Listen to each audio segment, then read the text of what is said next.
Queridos, boa noite, irmãos de casa. Creio que deve ter muitos hoje em casa, pelo jeitão assim, né? Mas amém. Um beijo, Luiz, um beijo, Renilda, que o Senhor abençoe vocês, creio que estão vendo. Irmãos, nós vamos abrir a Bíblia em 1 Tessalonicenses, capítulo...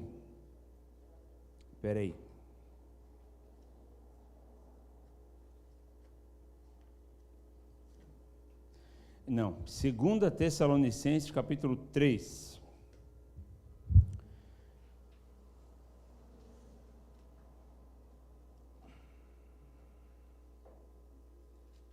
Tá, tomara que vocês tenham achado, é meio escondido isso, né? São cartas pequenininhas. 2 Tessalonicenses, capítulo 3, versículo 5. É um versículo pequenininho mesmo, tá? Diz assim... minha versão é a Almeida Revista Atualizada, Gabriel. Não sei se é tu que vai botar ali. Diz assim: ora, o Senhor conduza o vosso coração ao amor de Deus e à constância de Cristo. Nós vamos orar de novo, que eu esqueci de orar pela pregação de hoje. É 3,5, 2 Tessalonicenses 3,5. O Luiz, ele botou no grupo? Que bênção. Deus abençoe, Luiz. Deus abençoe, Dona Iraci. Vamos orar por essa palavra hoje, irmãos, pedindo a misericórdia do Senhor sobre nós, amém? Senhor, te apresentamos agora as nossas vidas diante de Ti, pedindo agora que o Senhor venha estar nos ensinando, nos mostrando qual é a Tua vontade, qual é o Teu ensino mesmo para a nossa vida hoje. Nós pedimos que o Senhor venha estar cuidando das nossas coisas, das nossas preocupações, da nossa família, daquilo que ficou lá fora, que nesse momento nós possamos entregar tudo no Teu altar, sabendo que o Senhor cuida de nós, o Senhor tem cuidado de nós, a Tua palavra diz assim. Então, que agora nós possamos nos dedicar a absorver, a aprender, Senhor, aquilo que o Teu Espírito Santo quer nos ensinar, em nome de Jesus. Amém, queridos. Eu vou falar um pouquinho dessa carta aqui hoje, da anterior também, 1ª e 2ª Tessalonicenses, mas para falar um pouquinho do que eu quero falar, que na verdade... Mas queria dizer para os irmãos, assim, que esses irmãos aqui, que moravam em Tessalônica, os que moravam em Colossos, não sei quem viu o estudo de Colossenses, né? Esses irmãos, eles são muito guerreiros, muito. Porque eles viveram num período bem complicado, posso falar, da igreja, que foi o comecinho ali, onde havia, assim, muita perseguição de algumas partes, né, enfim, a própria tradição, a religião da época, o império da época, que era o romano, as crenças e vários deuses da época. Então, era muito misturado essa questão de crença, e eles tiveram que lutar muito, ser muito firmes para permanecer na fé. Então, até tem um trechinho de Colossenses, que quem viu o culto quarta, ouviu isso, mas eu vou chamar a atenção só para um ponto, para reforçar o que eu já falei até em outras vezes. Não precisa abrir se você não quiser, vou ler só o comecinho do versículo, é Colossenses 3, versículo 16. Diz assim, é só a primeira frase, fala assim: habite ricamente em vós a palavra de Cristo.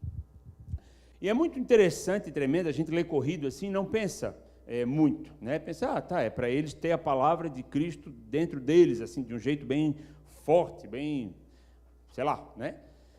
Mas se a gente for ver o que era a palavra de Cristo em mais ou menos 50 depois de Cristo, se a gente for parar para analisar, já falamos sobre isso em outros estudos, sobre quando os evangelhos foram escritos, eles foram escritos todos depois disso, né? Em torno de 60, 61, 65, João lá na frente, 75, por aí, depois de Cristo. Então, a palavra de Cristo, nesse dia aqui que Paulo escreveu, tinha a ver com as palavras ditas por Jesus Cristo e que foram passadas tradicionalmente de irmão para irmão, de boca a boca. A palavra é essa.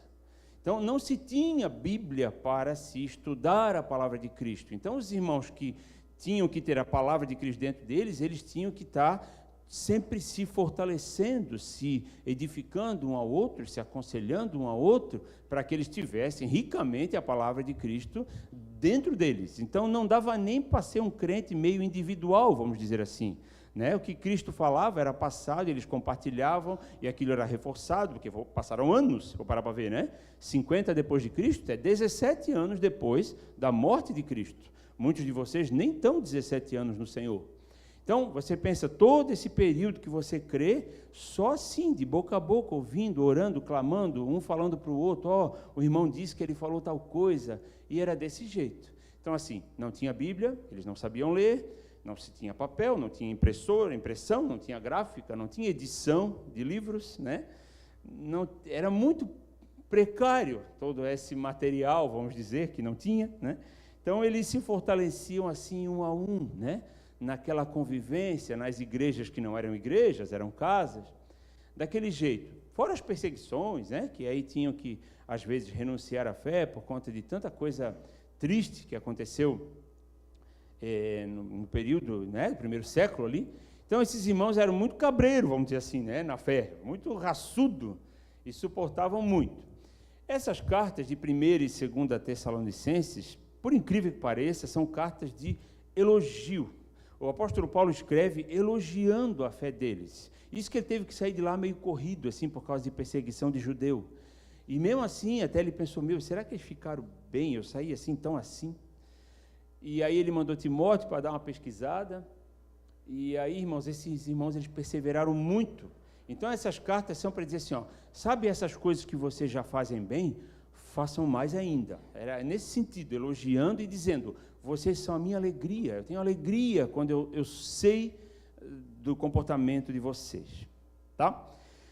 Mas esse trecho aqui, de que eu li para vocês, 2 Tessalonicenses 3,5, ele fala de constância, a constância de Cristo. Até estranho, né?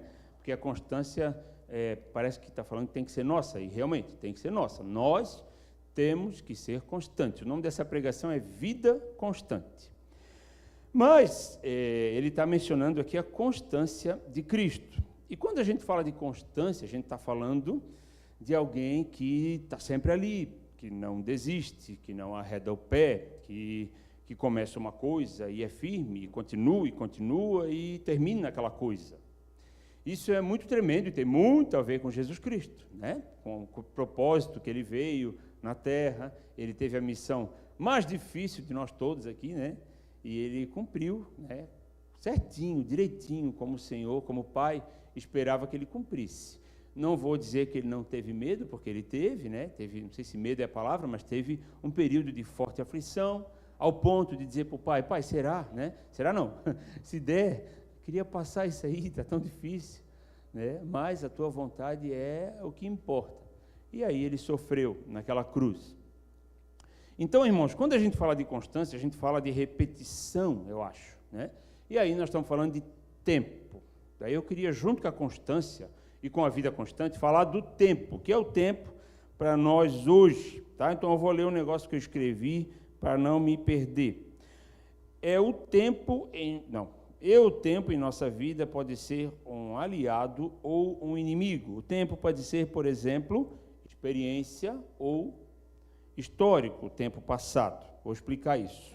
O nosso passado pode ser uma experiência, uma coisa positiva, ou pode ser um histórico, uma coisa ruim, que de novo eu estou caindo naquele mesmo problema, naquele mesmo erro. Então, às vezes, ele trabalha contra.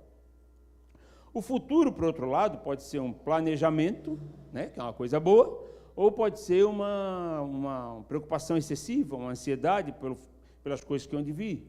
Então, a gente sempre está pego nessa, né? Será que eu foco um pouco no passado, no que ficou, eu foco no futuro? O que eu tenho que fazer, né? E aí, irmãos, hoje em dia, a gente escuta umas coisas dessas doenças da alma. Não sei se vocês viram um culto de quarta, que a Crisley pregou e falou das doenças psicossomáticas, né? Foi bem tremendo, assim. Falou sobre ansiedade, depressão, algumas outras, assim, que eu não entendo muito disso, mas ela falou para a gente que isso é a somatização das coisas, quando tu fica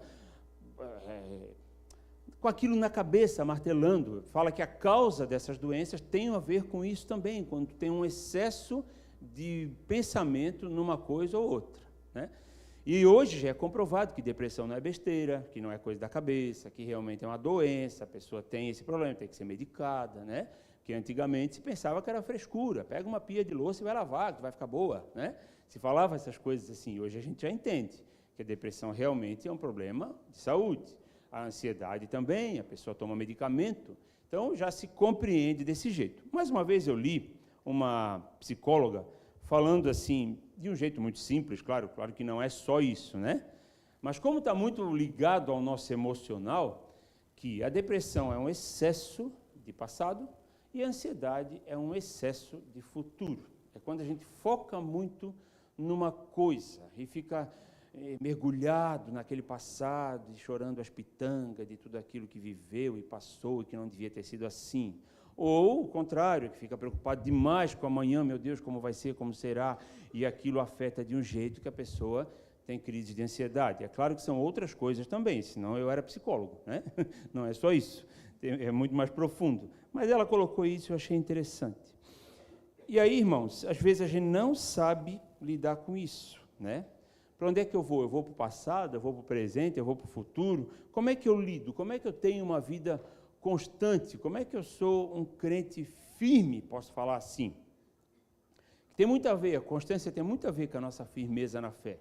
Nós não arredarmos o pé tem muito a ver com a nossa constância na fé, nossa firmeza. A gente está aqui e vim amanhã de novo, e de novo, e de novo, porque eu preciso. Né? Eu não estou ali porque, sei lá, para agradar alguém ou porque tem que ir. Não, eu estou ali porque eu preciso da palavra de Deus, da presença de Deus, eu preciso de renovação da mente. Amém? Então, assim, a palavra nos chama para o equilíbrio. Eu já falei de equilíbrio uma vez aqui, mas hoje eu vou falar dando exemplos, né? Acho que vai ser mais fácil. Por incrível que pareça, eu vou dar uma confundida na cabeça de vocês, mas depois o negócio, creio, não sei, né? Mas creio que melhora. Tomara que vocês não saiam daqui pior que entraram, né? Mas, assim, a palavra nos manda 4 coisas. Primeiro, não olhar para o passado. Depois ela manda olhar para o passado. Ela manda não olhar para o futuro. Depois ela manda olhar para o futuro, né? Então, nós vamos ler os trechos que eu lembrei que falava disso, para ver o que a Bíblia diz sobre a gente chegar numa coisa boa, tá? Então, sobre olhar para o passado, a Bíblia manda a gente olhar para o passado. Quando que ela manda a gente olhar para o passado? Nós vamos abrir em Apocalipse, no capítulo 2. Então, olhar para o passado não é um problema, tá? Desde que eu esteja com a motivação certa. Apocalipse, capítulo 2. Vocês vão lembrar, porque todo mundo conhece esse texto, já está dentro das músicas, já foi pregado aqui 15 vezes. Apocalipse 2, versículo 4, fala assim: tenho, porém, contra ti, que abandonaste o teu primeiro amor. Versículo 5, lembra-te, pois, de onde caíste, arrepende-te e volta à prática das primeiras obras.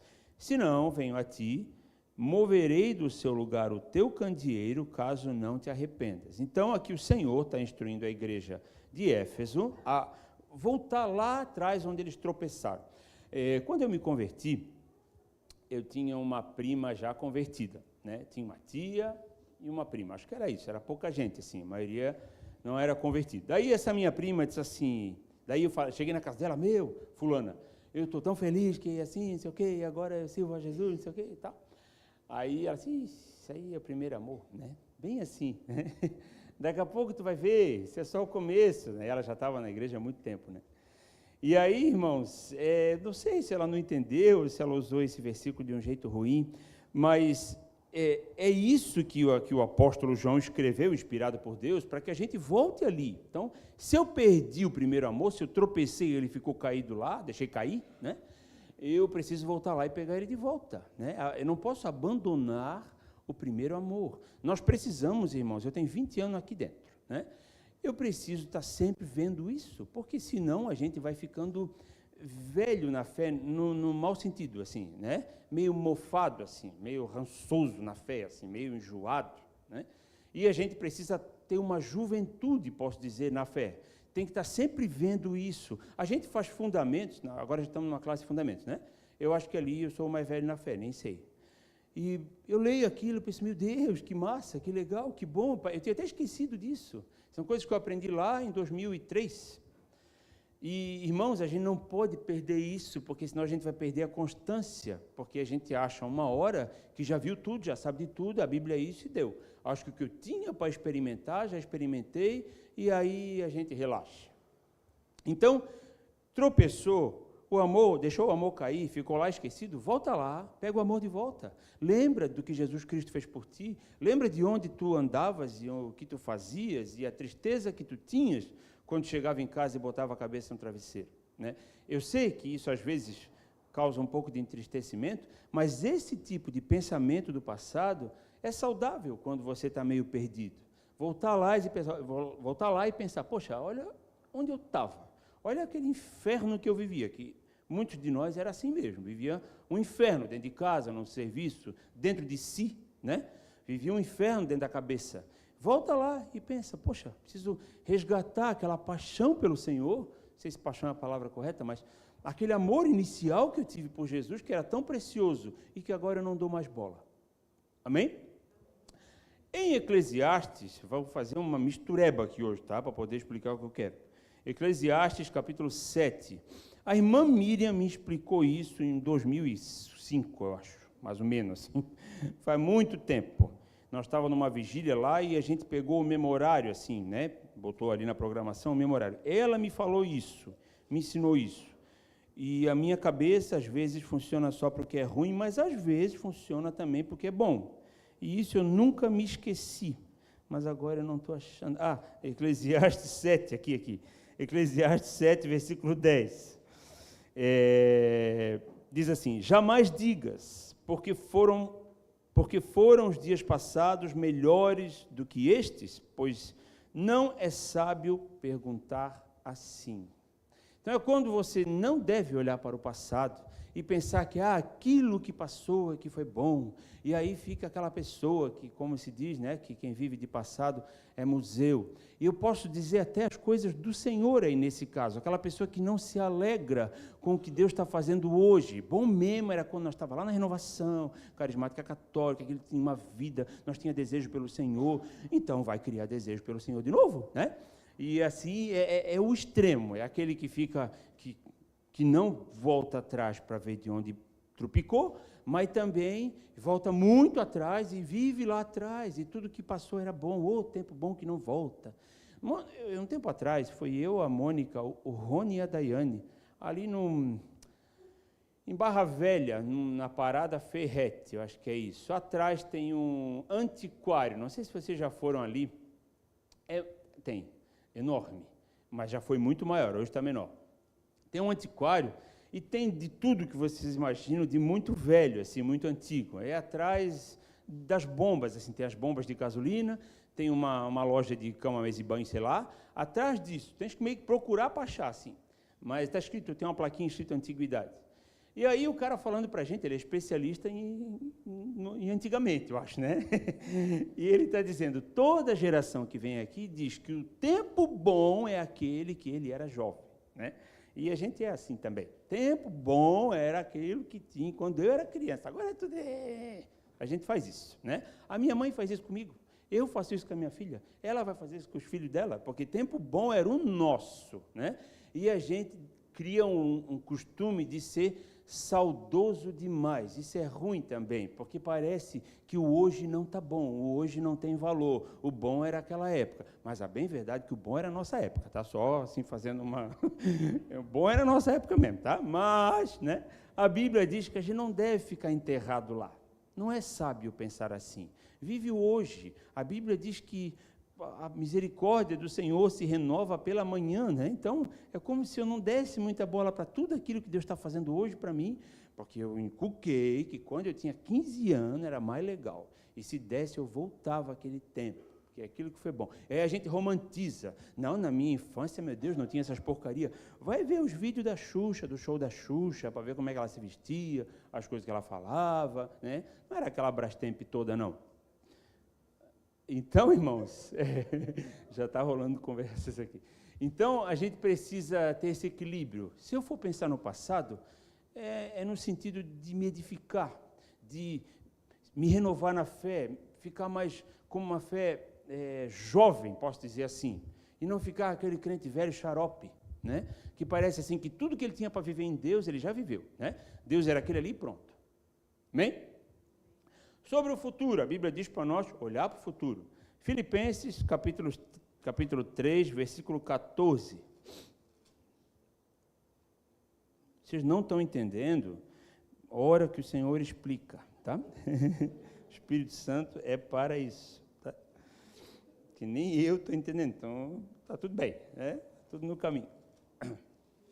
Ontem, nos jovens, eu fiz uma pregação de culto de casais. Pode perguntar para eles. O que eu falei? Filipenses, né? Filipenses 3,14. Aqui. Filipenses 3,14 fala assim: prossigo para o alvo, para o prêmio da soberana vocação de Deus em Cristo Jesus. A Bíblia manda nós olhar para o futuro, nós pensar no futuro, nos dias que estão por vir, desde que tenha a ver com as coisas de Deus, com as coisas que Deus manda nós pensarmos no futuro. E aí entra a organização, entra a programação, planejamento, já vamos falar sobre isso, tá? Mas Deus manda a gente não olhar para o futuro, tá? Tá aí mesmo, Filipenses capítulo 4, versículo 6. Presta atenção, nem precisa mexer em nada, na minha, não sei nada de vocês. Filipenses 4, 6. Não andeis ansiosos de coisa alguma, em tudo, porém, sejam conhecidas diante de Deus as vossas petições, pela oração e pela súplica, com ações de graças. Eu vou lá em Mateus 6, não precisa ir vocês, Mateus 6, que tem ali o Sermão da Montanha, que ele está falando dos lírios do campo, dos pássaros do céu, nas aves do céu. Mateus 6, 25, fala assim, peraí, por isso vos digo, não andeis ansiosos pela vossa vida, quanto ao que haveis de comer ou beber, nem pelo vosso corpo, quanto ao que haveis de vestir. Não é a vida mais do que o alimento e o corpo mais do que as vestes? Daí ele fala, observai as aves do céu, eles não trabalham, eles comem aquilo que o Senhor provê. Os lírios do campo, olha que lindo que eles são. Nem Salomão, em toda a sua glória, se vestiu com uma roupa daquela, né? Nenhum humano conseguiu confeccionar, nenhuma costureira fez uma roupa mais bonita do que um lírio por fora. Então, ele está falando assim, gente, descansa no Senhor, né? E aí complicou, porque é a mesma coisa lá do passado, é para olhar, mas não é para olhar, né? O futuro é a mesma coisa, eu tenho que olhar para o futuro, mas não com preocupação excessiva. E aí, eu vou ler o que eu escrevi, porque senão eu vou me perder. Resumindo, ao olharmos para o passado, o que a gente deve fazer olhando para o passado? Pedir perdão, arrepender-se, honrar com os nossos compromissos, usar as mais experiências como ensinamentos. Então, para isso que serve olhar para o passado, para tu ver assim, ó, poxa, já tentei fazer isso 3 vezes, não deu certo. Então, quem sabe vou tentar de outro jeito, vou tentar outra fórmula, para ver se eu consigo o resultado agora. Ah, tal coisa eu fui ajudar, acabei pecando, né? Acabei me perdendo, então não faço mais isso. Então, o nosso passado serve pedagogicamente para o nosso futuro. A gente precisa olhar para aquilo e pensar, poxa, não vou errar de novo, errar uma vez, tudo bem, mas 2 vezes, como diz o outro, é burrice, né? Então, isso é o passado. E para olhar para o futuro, tem que ser na ideia de amadurecer, de agir com consciência, de tomar conselho, já vou falar sobre, de pensar nas consequências e de ter a expectativa da volta do Senhor. Sobre tomar conselho, eu vou dar uma vírgula aqui, porque o que eu vou falar aqui, eu acho que vai deslocar um pouco. Então, em Colossenses 3, naquele mesmo versículo que nós lemos, só uma frasezinha, Colossenses 3,16, eu li ele também na quarta-feira aqui. E ele continua ali, eu falei sobre habitar ricamente a palavra de Cristo, né? Colossenses 3,16, fala assim, habite ricamente em vós a palavra de Cristo. Presta atenção, instruí-vos e aconselhai-vos mutuamente em toda a sabedoria, louvando a Deus com salmos e hinos e cânticos espirituais com gratidão em vosso coração. Continuando, em tudo o que fizerdes, seja em palavra, seja em ação, fazei-o em nome do Senhor Jesus, dando por ele graças a Deus Pai. Eu queria focar numa coisa que eu só falei ali na quarta, mas queria aprofundar um pouquinho mais, que eu vejo que é um recurso muito tremendo e nós usamos pouco, infelizmente, que é tomar conselho.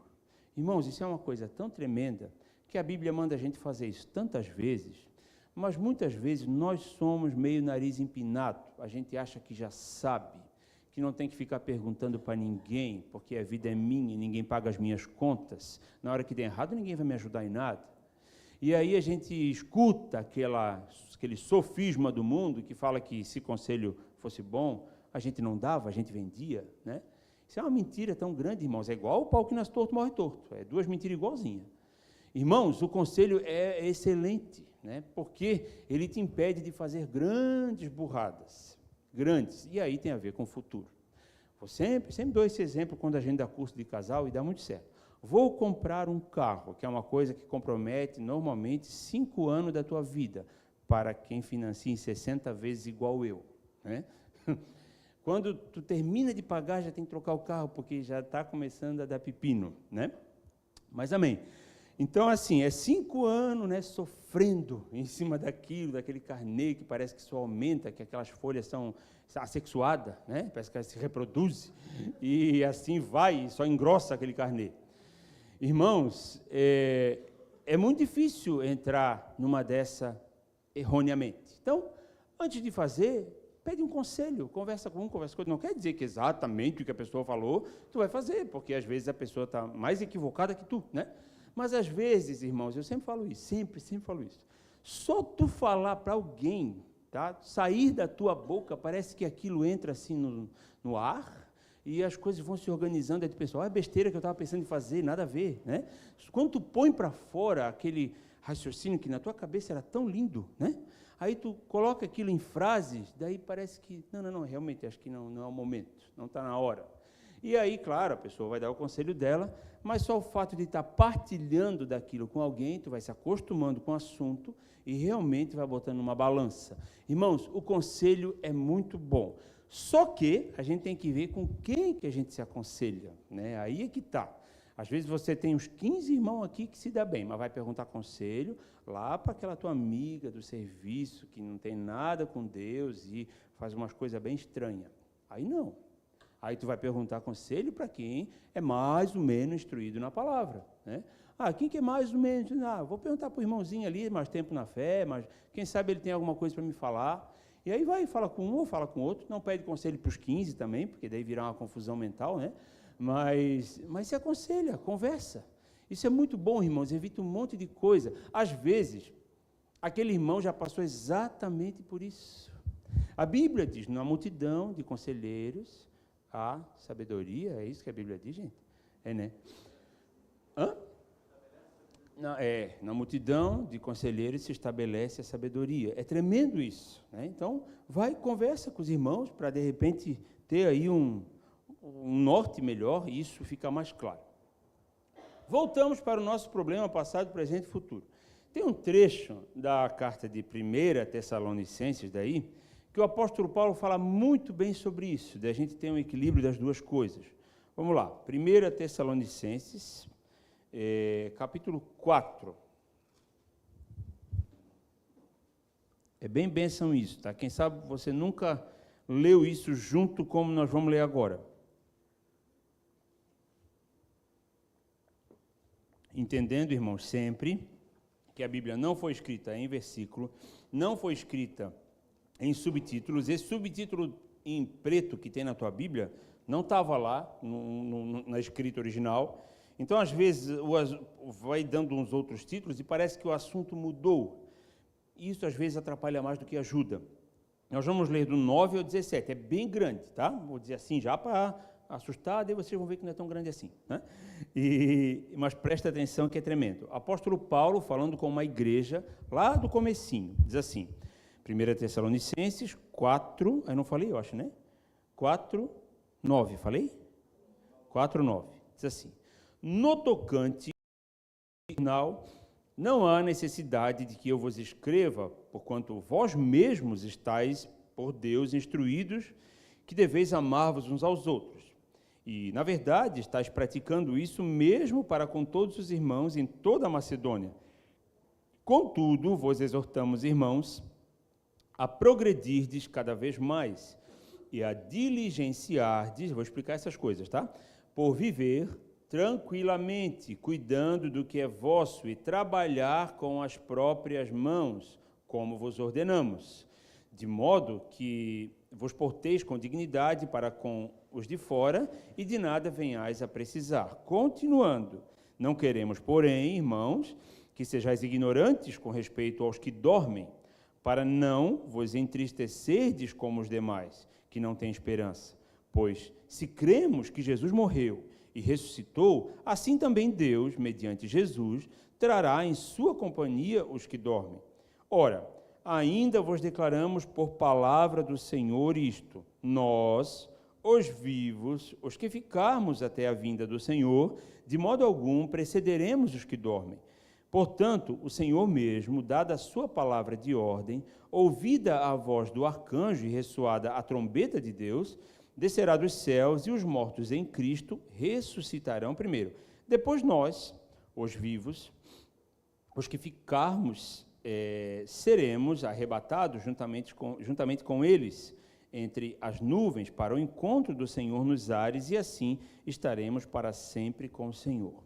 Vou falar de um raciocínio que se tinha na época, ontem até estava falando isso com os jovens, vou até mencionar o que eu falei dos jovens sobre casais, que ele falou para os jovens de casal, né? É que Paulo, lá em 1 Coríntios 7, se eu não me engano, fala assim, quanto aos solteiros, eu falo assim, não procure casar, tá? Porque vocês vão arrumar para a cabeça, é mais ou menos isso, né? Cuida das coisas do Senhor, porque o casado, ele cuida das coisas da casa, da mulher, dos filhos, né? E o solteiro não tem isso, né? Ele pode cuidar das coisas do Senhor. Mas eu, Frank, acho que ele achava, pelo que lemos aqui, que Jesus ia voltar logo. Porque ele falou o quê? Nós, os que estivermos vivos, não precederemos os que já morreram. Quando ele fala assim, os que dormem, ele está falando assim, quem morreu, né?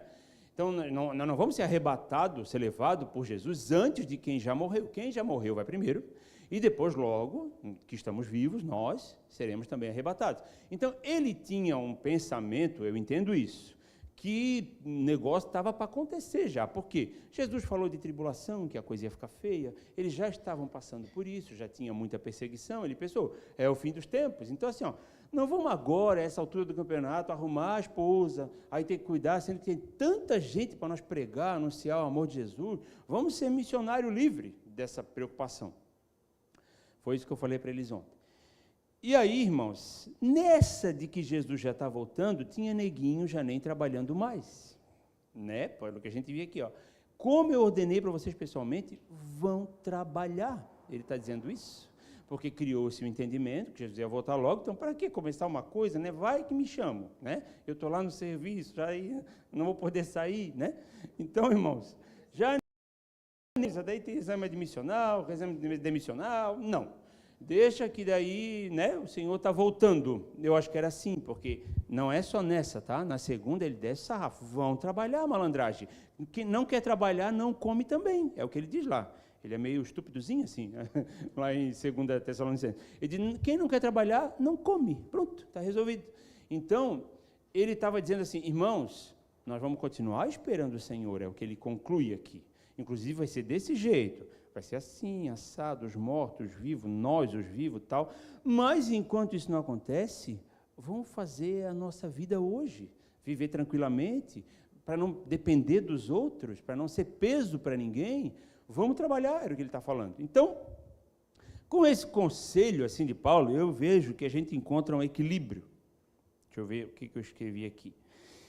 O equilíbrio, irmãos, para mim, que é o que eu acho que me ajuda a me manter constante, eu acho que eu sou uma pessoa constante, né? Eu acho que começo uma coisa e continuo, né? Aí eu acho que é a gente se ligar no hoje, foi o que ele falou ali. Gente, vamos trabalhar hoje, se amanhã o Senhor nos arrebatar, a gente vai de barriga cheia, entendeu? Não vamos assim com fome para o céu, né? Nós vamos estar trabalhando e se sustentando. Mas, irmãos, é a coisa pela qual nós realmente temos um pouquinho de domínio, posso dizer. Porque o passado, né, já passou. O futuro a gente não sabe. Quem que pode dizer que vai estar vivo? Jesus falou isso, eu acho. Aqui no Sermão do Monte. Quem pode acrescentar um côvado à sua caminhada, né? Um côvado é esse tamanho aqui né, um antebraço. Eu acho que essa figura de linguagem, para mim, eu posso estar equivocado, ele está, acho que, falando de uma trajetória. Então, quem é que pode dizer que vai andar um pouquinho mais? Quem é que sabe se vai estar vivo amanhã de manhã? Quem é que sabe se vai estar vivo até 2025? Não. Então, esse tipo de coisa não compete a nós. Então, a gente pode viver hoje, porque o amanhã, que a gente tanto se preocupa, quando ele chegar, ele vai se chamar hoje também. Aí você só vai poder viver aquele dia. Então, é isso, irmãos, que eu acho que ajuda. Eu pintei uma frase numa casa de apoio a famílias de crianças com câncer, chamada Casa Biel. Projeto muito lindo, que ajuda, ampara as famílias, porque às vezes a criança vem fazer um tratamento aqui na região e a família não tem onde ficar, assim, não tem dinheiro para se hospedar no hotel, porque a pessoa já está gastando horrores, né? Parou de trabalhar, enfim. Então, ali eles hospedam, às vezes, a criança, a família, e tem também coisas multidisciplinares, assim, né? Tipo físio, fono, pedagoga e mais outras coisas que eu não lembro agora. E eu escrevi lá na parede uma frase que era deles, enquanto Biel, né? O título da casa, né? O menino, o Biel ainda era vivo. Eles usavam esse título, que é Um Dia de Cada Vez, né? E eu acho que isso serviu para o Biel, serviu para a mãe e o pai do Biel, né? O Júnior e a Andréia, e serve para nós, irmãos, porque o que é o amanhã para nós, né? Como a gente sabe? E o que é o passado também, a não ser pedir perdão, pagar as contas que ficou devendo e honrar os compromissos, né? No passado eu fiz uma dívida, se ficou no passado, não, querido, vai pagar, né? Deixa de ser assim, né? Então, paga as contas que ficou, pronto, acertou ali, é dali para frente, porque senão ninguém consegue carregar essa mochila tão pesada por tanto tempo, né, irmãos? Então, é o que o apóstolo Paulo estava falando. Uma coisa eu faço, eu deixo as coisas que ficaram para trás e prossigo para o alvo, porque senão não dá para viver assim. Eu vou ler de novo. Peraí. Tá, vamos abrir em Hebreus, capítulo 3, versículo 13, para vocês verem que não é só coisa da minha cabeça. A própria Bíblia diz para a gente focar no hoje. Hebreus 3, 13. Diz assim, Hebreus 3, 13. Espera aí, deixa eu ver. Será que é isso, gente? Mas eu quero ler o 12, tá? Para fazer sentido assim. O 12, tá? Hebreus 3, 12. Tende cuidado, irmãos, jamais aconteça haver em qualquer de vós perverso coração de incredulidade que vos afaste do Deus vivo. Pelo contrário, exortai-vos mutuamente cada dia durante o tempo que se chama hoje, a fim de que nenhum de vós seja endurecido pelo engano do pecado. Então, ele está falando, irmãos, de uma rotina de exortação. É estranho isso, né?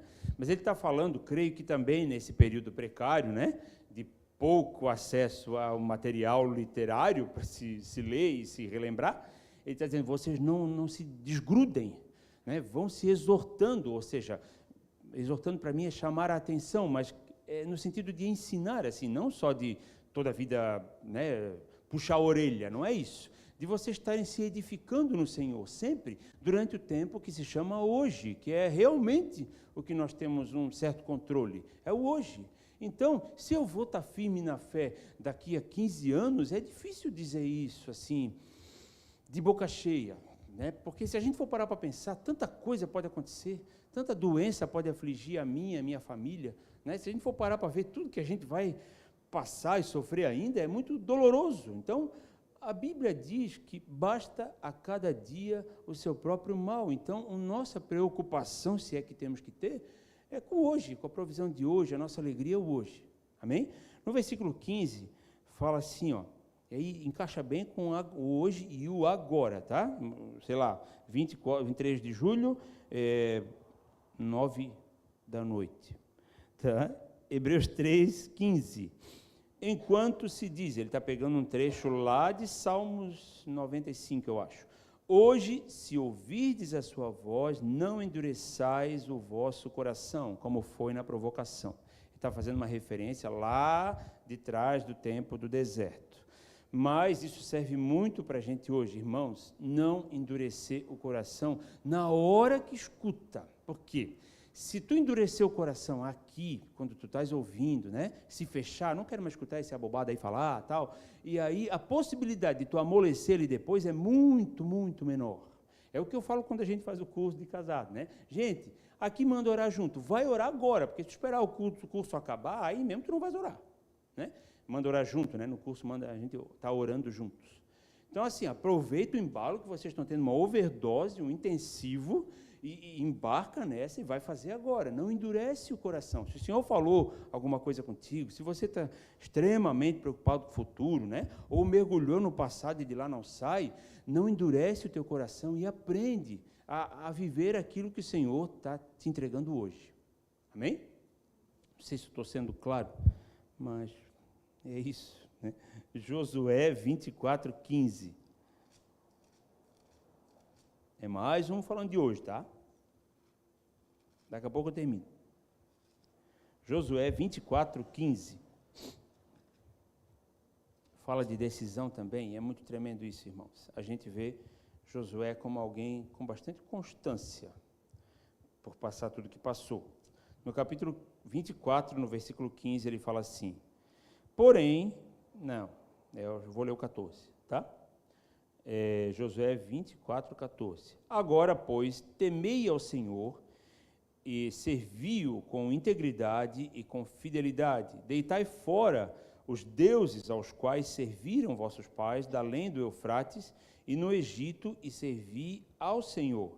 Porém, se vos parece mal servir ao Senhor, escolhei hoje a quem sirvais, se aos deuses a quem serviram vossos pais que estavam da além do Eufrates, ou aos deuses dos amorreus em cuja terra habitais.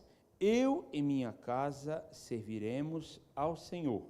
Eu não sei se ele estava a pé da vida com eles ou estava só dando uma instrução, né? Não vou entrar nessa porque eu não sei mesmo. Acho que ele estava assim, por aqui, né?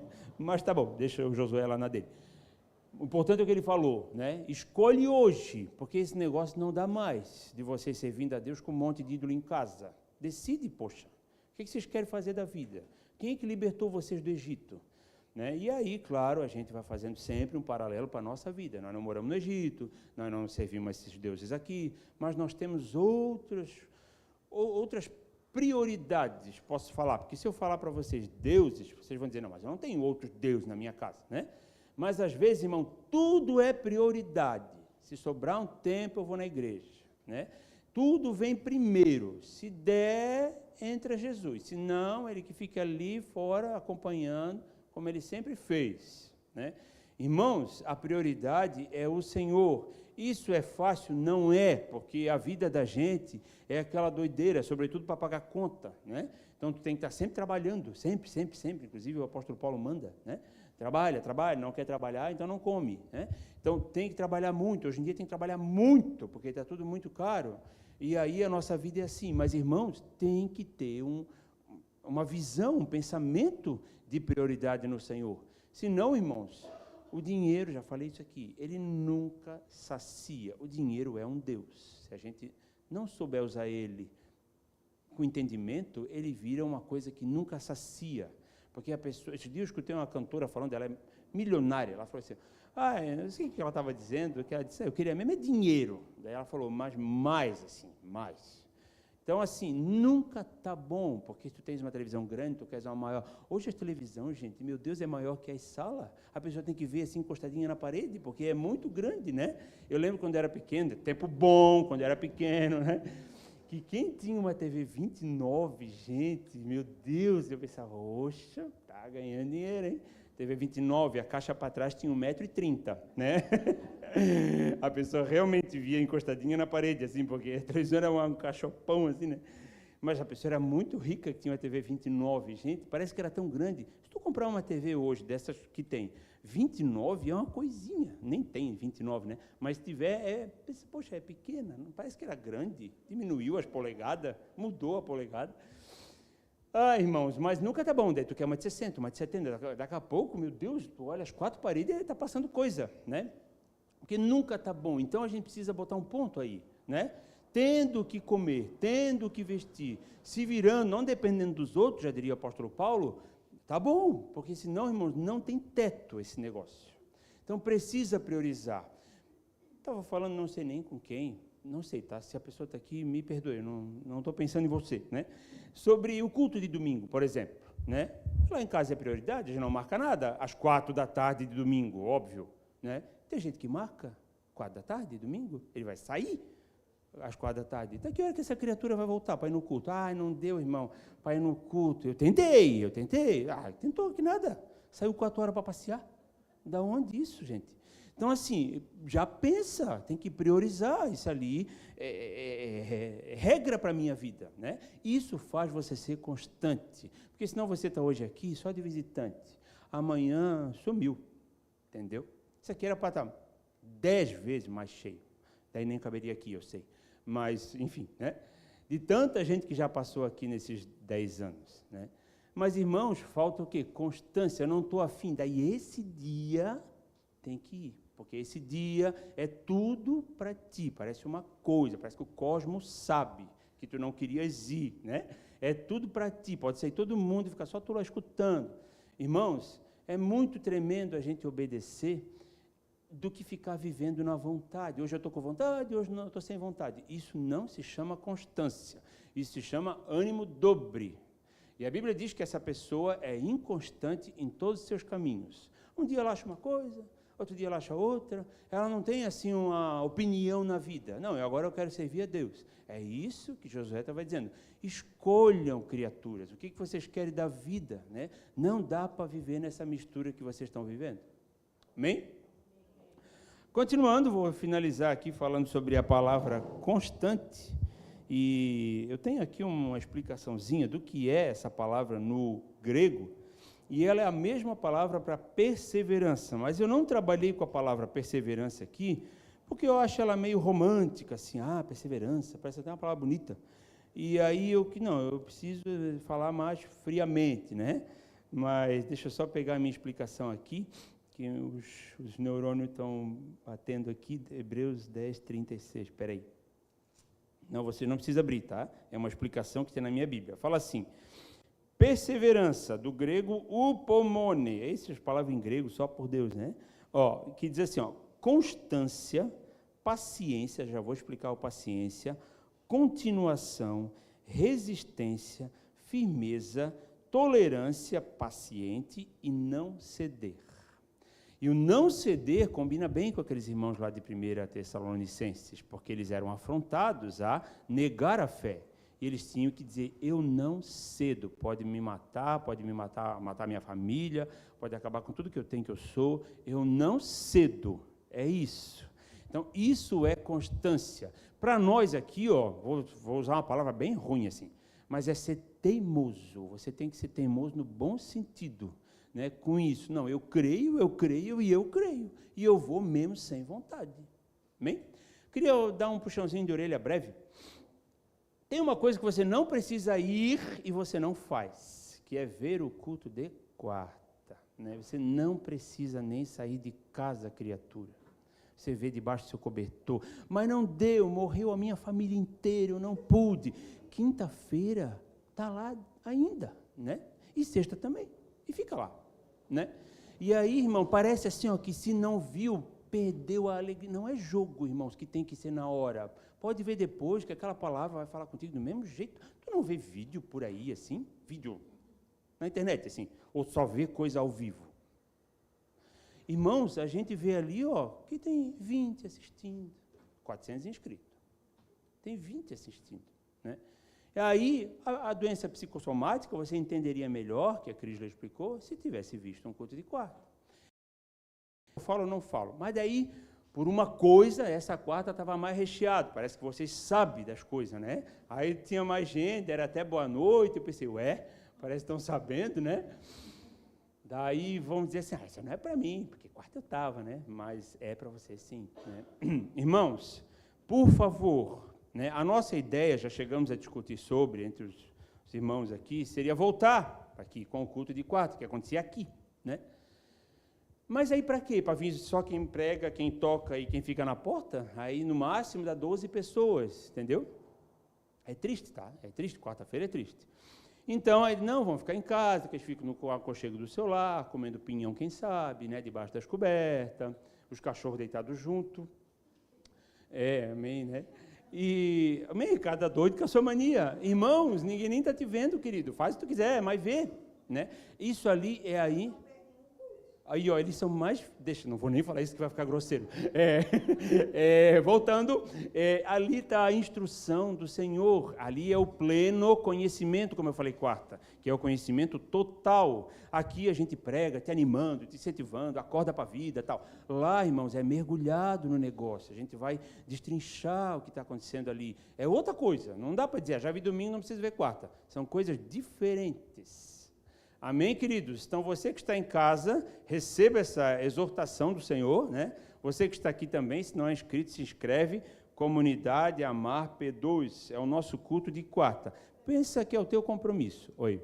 Fora isso, existem gente que vem para cá fazer isso acontecer. Sim. Não brota do nada. Eu não ia falar porque, tipo assim, parece que estava falando de eu que estive aqui, né? Mas, tipo assim, quem faz a live, né? Que está toda quarta aqui. Toda quarta está os irmãos que montam a live, que nem sempre dá certo, queridos, né? Porque às vezes estão ali naquele rebolado para fazer a live acontecer, porque às vezes simplesmente resolve de não funcionar. Então, é uma luta, né? Daí, enfim. Mas, irmãos, fiquem com esse conselho, posso dizer, porque você vai crescer na fé. Mas eu não entendo tudo que eles explicam, mas não é para entender tudo mesmo, entende um pouco, né? Ou ver 2 vezes. A gente dificilmente entende tudo, irmãos, do que a gente está vendo, né? A gente entende um pouco, tá bom. Aquele pouco, irmãos, é melhor do que não ter visto. Amém? Está tudo lá. Se perdeu, é só voltar e ver, ao invés de ver a tua série. Vamos lá. Irmãos, é não ceder. A palavra tem mais 5 versículos aqui falando de constância, mas acho que eu não preciso, né? A Bíblia fala sobre constância em 1 Timóteo. E aqui, eu vou ler só um, tá? Tito 2:2. É bem tremendo, que esse aqui eu achei bem inspirador. Tito 2:2, eu acho que é esse, se eu não estou enganado. É esse, presta atenção. Tito 2:2. Tito 2:1. Tu, porém, falando para Tito, tu, porém, fala o que convém à sã doutrina, né? Correspondente à sã doutrina. Versículo 2. Quanto aos homens idosos, que sejam temperantes, ou seja, moderados, respeitáveis, sensatos, sadios na fé, no amor e na constância. Ele está falando para uma pessoa velha, idosa. Velha não é uma palavra boa, né? Uma pessoa idosa. Ele está falando, sabe, idoso, não acha assim, ó, que tudo está consumado. Tu precisas de constância também. Então, ele está dizendo, percorreu 30 anos de caminhada no Senhor, continua percorrendo, não tem essa, para não chegar lá no fim, como diz o bom ditado, dar com os burros na água, como a gente vê, né? Então, lutou, nadou e morreu na praia.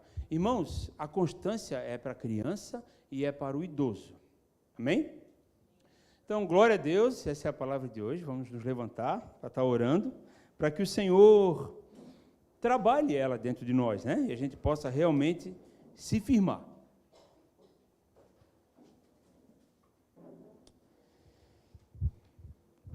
Amém, Senhor Jesus, te agradecemos pela noite de hoje, por esse culto, pela Tua palavra que é tão viva, Senhor, e nos ensina tanto, meu Deus, e sempre está nos chamando para perto, para ter um tempo maior de intimidade com o Senhor, de vida, de compromisso, de comprometimento. Nós colocamos agora a nossa vida, sabemos que nós somos fracos, que muitas vezes nós não somos constantes, a nossa cabeça, Senhor, muitas vezes pensa coisas que não devia. Senhor, em nome de Jesus, tem misericórdia de nós sabemos que não é por nós sermos ajustados ou não, mas é a Tua misericórdia que trabalha em nós.